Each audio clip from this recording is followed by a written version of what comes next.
So hey guys, welcome and welcome back to my YouTube channel. So this video is going to be a productive day in my life. So yeah, without any further ado, let's start it. तो सबसे पहले मैं morning में उठी, फिर थोड़ा सा बाहर गई, एक्सरसाइज वगैरह किया। उसके बाद मैं अपना पढ़ने के लिए बैठ गई रिवीजन के लिए।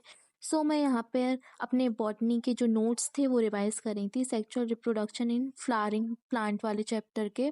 तो ये हमारा 12th का फर्स्ट चैप्टर है। और मैं अपनी बॉटनी कर रही हूँ यकीन 3.0 मतलब बिपिन सर से। तो वहाँ से मैं अपना बॉटनी कर रही हूँ और सारा जो मैं है वो मैं यकीन 2.0 से ही कर रही हूँ, ओके ना। एंड और नोट्स वगैरह भी मैं अपने लेक्चर के साथ ही बनाती हूँ, बट मेरे अभी इस चैप्टर के शॉर्ट नोट्स वगैरह कुछ भी प्रिपेयर नहीं हुए हैं। या तो मैंने यहाँ पे प्रोमोडोरो टेक्निक का यूज़ किया था कि जैसे 25 मिनट्स पढ़ने के बाद 5 मिनट ब्रेक्स। बट ये चैप्टर मतलब ज़्यादा कंप्लीट नहीं हुआ था, मेरे नोट्स नहीं थे सारे अभी कंप्लीट इस चैप्टर के। तो जितना भी मतलब टाइम में 14 या 15 मिनट्स में मैंने उतना रिवाइज कर लिया था। तो यार सबसे पहले मैंने मॉर्निंग में उठ के अपने जो बॉटनी के नोट्स थे ये sexual reproduction in flowering plant वाले चैप्टर के वो वाले कंप्लीट किए, क्योंकि यार बॉटनी भी पढ़ना ज़रूरी है। फिर इसके बाद मैंने सोचा भी था क्वेश्चन सॉल्व करेंगे, बट फिर मेरे हो गया था क्लास का टाइम, मतलब जो भी मैं अभी लाइव लेक्चर ही अटेंड कर रही हूँ। और कभी कभार जैसे मतलब बाई चांस मेरा वैसे तो होता नहीं है, मैं बैकलॉग करती नहीं हूँ, बट बाई चांस हो जाता तो फिर मैं उसको इवनिंग में ट्रांसफ़र कर देती हूँ।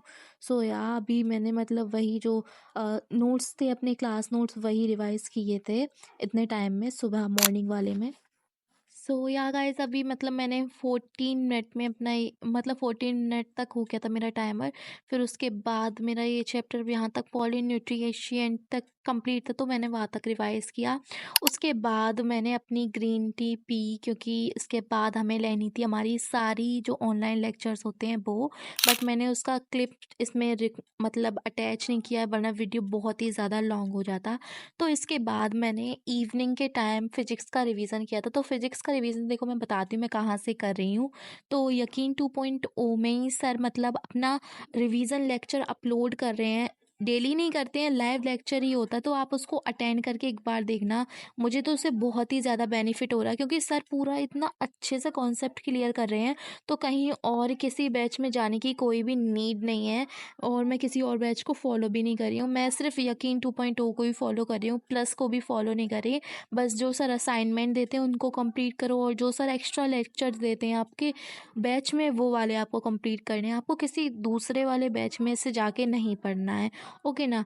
और अगर आप एक ही बैच को फॉलो करोगे तो मतलब आपके मार्क्स भी उससे इंक्रीज़ होंगे, वरना आप बार बार कंफ्यूज ही होते रहोगे कि इस बैच में ज़्यादा अच्छा है उस बैच में।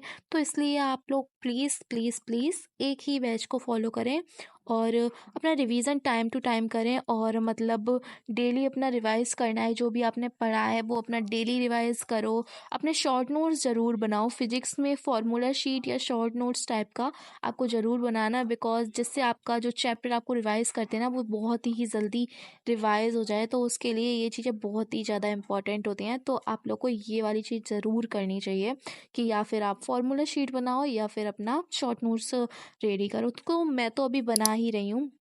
उसके बाद शाम हो गई थी, एंड देन मेरा बस शाम क्या रात हो गई थी, ये आफ्टर डिनर की हैं सारी क्लिप्स। तो फिर इसके बाद मैंने केमिस्ट्री ऑर्गेनिक केमिस्ट्री से अपना स्टार्ट किया। मतलब मैंने सोचा कि ठीक है यार अब ऑर्गेनिक केमिस्ट्री करते हैं। तो एट द एंड मैंने ऑर्गेनिक केमिस्ट्री के मतलब जो भी रिएक्शंस वगैरह, भी हमारा हाइड्रोकार्बन वाले चैप्टर चल रहा है, तो उसी चैप्टर के मैंने जितने भी सर ने क्वेश्चंस बताए हैं, रिएक्शन बताई हैं, उनको मैं देखो लिख लिख के सॉल्व कर रही हूँ। क्योंकि यार जो भी हमको सर ने बताया ना, सर ने कहा भी था कि आप जितना लिख के प्रैक्टिस करोगे इतना ज़्यादा आपके माइंड में सेट हो जाएगा। तो मैं अभी वही कर रही थी, मैंने सारी जितनी भी रिएक्शंस हैं वो मैंने सभी रिएक्शंस लिख कर प्रैक्टिस की हैं। बिकॉज यार लिखने से मुझे भी लगता है कि काफ़ी टाइम तक माइंड में वो चीज़ें सेट रहती हैं। बट अगर आप सिर्फ और सिर्फ रिवाइज करो, जैसे आप एक बार कर चुके हो और सेकेंड टाइम आप करते हो, तो आप थोरोली मतलब ऐसे रिवाइज कर सकते हो देख कर नोट्स। और ऑर्गेनिक केमिस्ट्री में इतना ज़्यादा कुछ स्टफ़ है भी नहीं कि आपको वो सॉल्व करना पड़ेगा। तो बट इसको डेली प्रैक्टिस करना पड़ेगा, ये तो बहुत ही ज़्यादा इंपॉर्टेंट है। बिकॉज़ यार ऑर्गेनिक केमिस्ट्री इतना जल्दी भूलते हैं, मतलब मैंने अभी थोड़े टाइम पहले ये वाली रिएक्शंस पढ़ी थी, देन मैं फिर से भूल गई। तो मैंने फिर से ऑर्गेनिक केमिस्ट्री का रिवीजन स्टार्ट किया है। तो अभी मैं हाइड्रोकार्बन वाला चैप्टर हमारा यकीन 2.0 में चल रहा है, और मैं उसका साथ साथ में अपने साथ रिवीजन भी कर रही हूँ। मतलब जो मैंने अपने टाइम टेबल बनाया है उसके अकॉर्डिंग मैं रिवाइज भी करती जा रही हूँ कि मेरी कोई चीज़ छूट ना जाए। और मैं अपने शॉर्ट नोट्स भी मैंने इस चैप्टर के खुद से ही प्रिपेयर किए हैं। तो यार सच्ची में मेरे को इतना ज़्यादा खुशी हो रहा है ना कि यार मैंने बताया भी था आप लोगों की, मुझे समझ में नहीं आ रहा कैसे प्रिपेयर करूँ अपने शॉर्ट नोट्स, बट सर ने हम लोगों को फर्स्ट लेक्चर में हाइड्रोकार्बन्स के बताया था, तो मैंने वही वाली सारी टिप्स फॉलो की हैं। और यहाँ पर देखो ये रहे मेरे शॉर्ट नोट्स। तो मतलब देखो मैंने यहाँ पर टेबल टाइप का बनाया है, जैसे रिएक्शन, रिएजेंट, फॉर्मेशन और इम्पोर्टेंट पॉइंट्स। मैंने सारी चीज़ें इतने से पेज में देखो कवर अप की हैं। तो मेरा अभी यहाँ तक एरोमेटाइजेशन तक हो गया था। तो यहाँ तक मैंने कंप्लीट कर लिया था, और मैं साथ ही साथ में देखो रिवाइज भी कर रही थी अपना chapter. So, yeah, that's a wrap up for today's vlog. I hope you find this session as productive as I did. Remember, every bit of efforts counts, and we are one step closer to our goals. If you enjoyed this video, don't forget to like, share, and subscribe for more study tips and motivation. Keep pushing yourself, stay focused, and I will see you in the next video. Okay, bye.